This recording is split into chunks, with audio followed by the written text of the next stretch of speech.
I'm in a hotel, these sheets are about to get washed. I just wanted to say,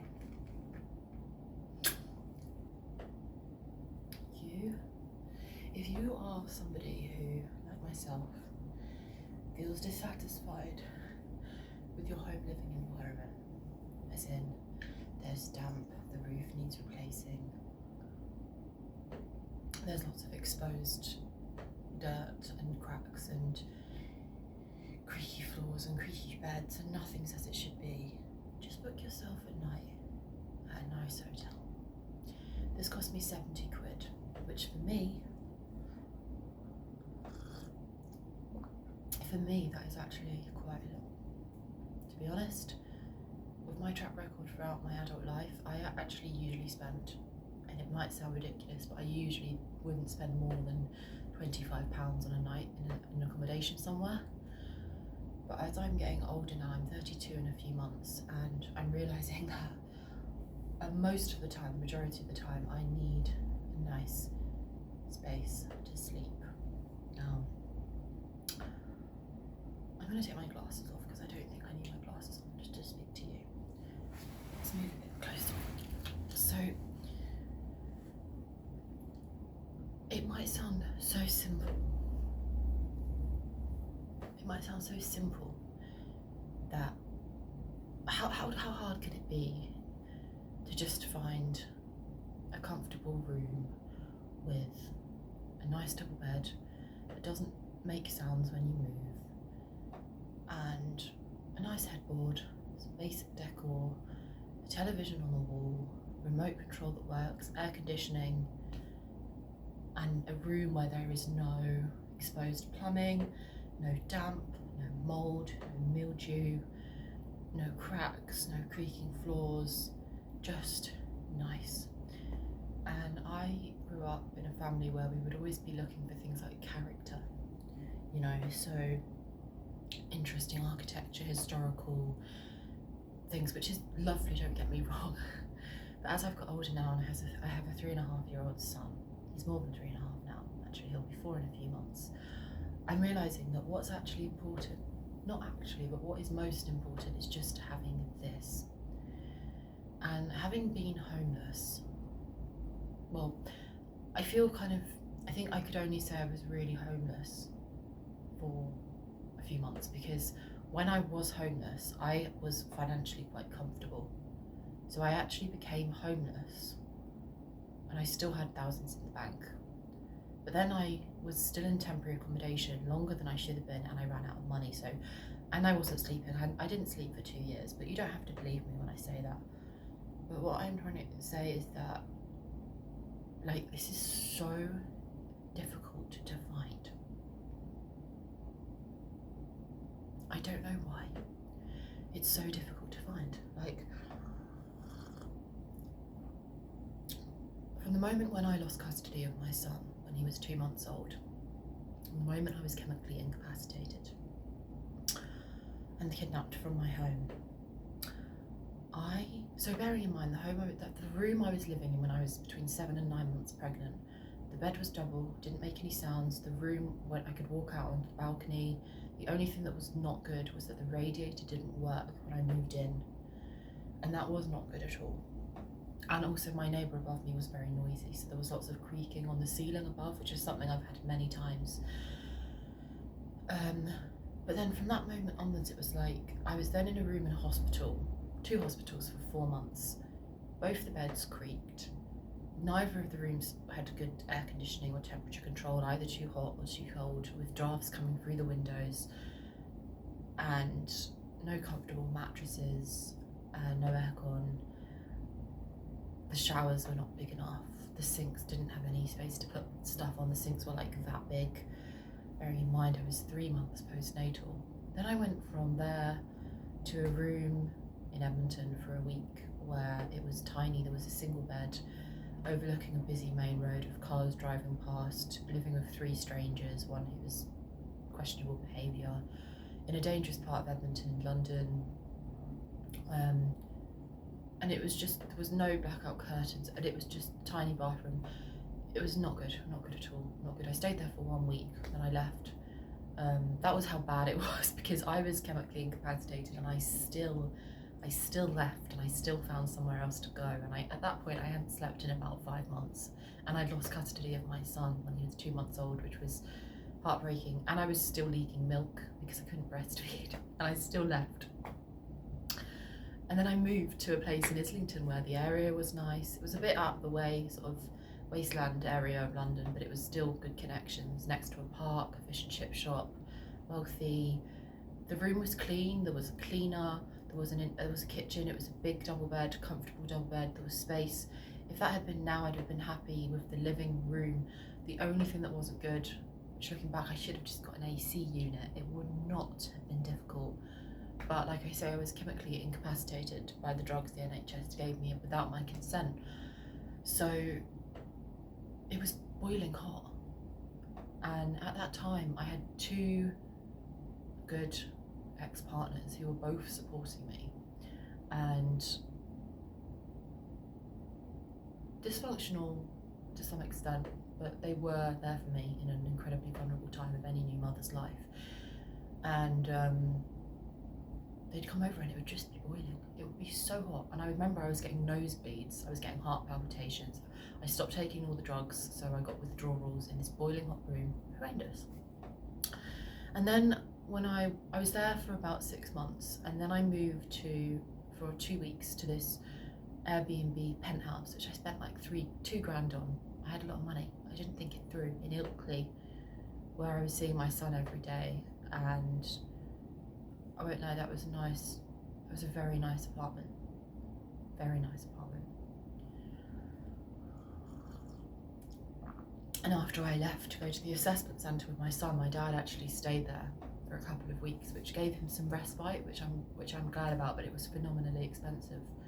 But very nice, although I did not ask about the AC. That would be a nice place to live in, actually, that penthouse. If I could just buy that and that be my home forever with my son. That was nice. Then I moved to a room in London, in Walthamstow, which was me and my son with a cot next to the bed. He was about 8 months old.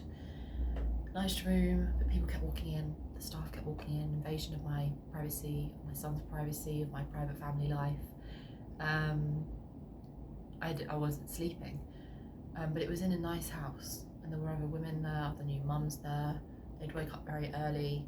And if it weren't for the infringement of all of my privacy, the fact that I was being monitored and there was CCTV in the place I went after that as well, did they have a cleaner? I think they did. It was fairly nice in terms of the actual environment. Then I lost custody of my son again, because at that point I was now a year chemically incapacitated, still hadn't slept at all, did very well despite all of that with him, got a lot of good feedback. And then I went to a house in Otley, which was with a man called Ben and another man, I can't remember his name. Nice house. Toilet didn't work properly. Bathroom was big, huge, lovely, spacious.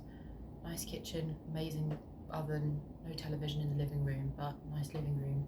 Bedroom was in the attic, basic. Window, if I'd been sleeping it would have been okay. Comfortable mattress.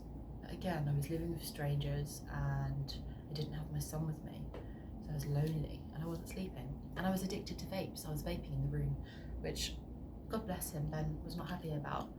And neither was I. So I ended up leaving there and going to a crisis house for 1 week, just before Christmas 2023, when my son, who was now a year old, and my parents were all living in Ilkley.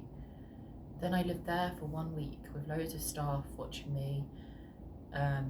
They forced me back onto the drugs, which I didn't want to be on, for about a month and a half. Managed to stop them again, went through withdrawal again. This time they put me on the diazepam, the heavy duty stuff. The benzodiazepines, which we will never go there again. We never want to be going into that territory. None of us do, ever. Trust me, never, never, never, never, never, ever. And then from that point, that was when my new life began as a non-custodial independent parent, and I went and presented as homeless at Leeds City Council just before Christmas 2023, before the new year of 2024, and they put me in emergency accommodation for 4 months, the Roza Hotel. I was actually suicidal at that time, and I was withdrawing from all of the drugs again, and I was living in a corridor with people with men with alcohol problems, and mothers who were struggling with their children, and the police were there loads of other people's issues, and it was difficult. The shower didn't work, it kept overflowing. But despite that, the bed was comfortable, there were curtains. They did change your bedding whenever you asked, and if I'd have been sleeping it would have actually been okay, but I wasn't, so it was horrendous. Then they moved me, but there were no insects. Then they moved me to, I think there might have been some mice actually, I remember having concerns about hearing some scuttling, we'll say that much. Then I was presented, the maximum you can be in emergency interim accommodation is 4 months. I shouldn't have been there that long, but I was there for 4 months. And then I moved into the 1-bedroom flat in Holbeck in Leeds. And to be honest, I have to thank that flat and that setup, because that was when I came back to life after having lived there for, what was it, from April till end of January. So May, June, July, August, September, October, November, December, January. So 9.5 months into living there, I woke up from a walking comatose state. So I'm thankful for that. The only issue was with the damp, the mould, the bugs, the spiders, the noise from the neighbours above me. There was domestic violence next door, the police were called once, and that was very stressful, as well as it being an area where lots of people board up their windows. The community was great, and I woke up from a coma, so no complaints, to be honest. Then I moved to where I am now, which is my current 2-bedroom flat, which I've never had before, which I am trying to my best to maintain and make the best of. But I'm just, it's hard doing it all on your own. It's hard not having a lot of people volunteering to help. It's hard not having the money to outsource the works you need done. And the neighbour below me is chronically ill, and I'm near to Hare Hills, so there's been a few incidences outside where I've thought, that doesn't sound safe.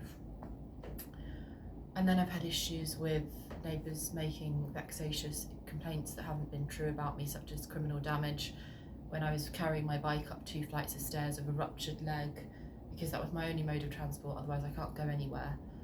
So that's just created some level of hostility towards me, which I don't think was called for, taking into consideration my difficult trauma and circumstances.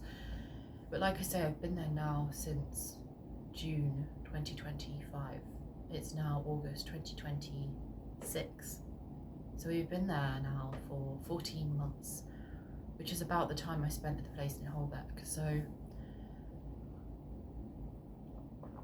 the reason I'm making this video is just to say that the main point I'm trying to make here is that the power for the homeless, the weak, the vulnerable, anybody who's been through domestic violence, domestic abuse, man or woman, or any form of abandonment, children in care, what have you, the power and the amazing properties of having a room like this and a bed like this, which is quiet and safe and secure and clean and not in a state of disrepair, dignified. It's so powerful. I feel like I've been able to, this last couple of nights, I've just been able to restore my balance, and I just wish the government could build more rooms like this, because sometimes that's all people need to rebuild their lives and start again, get some respite.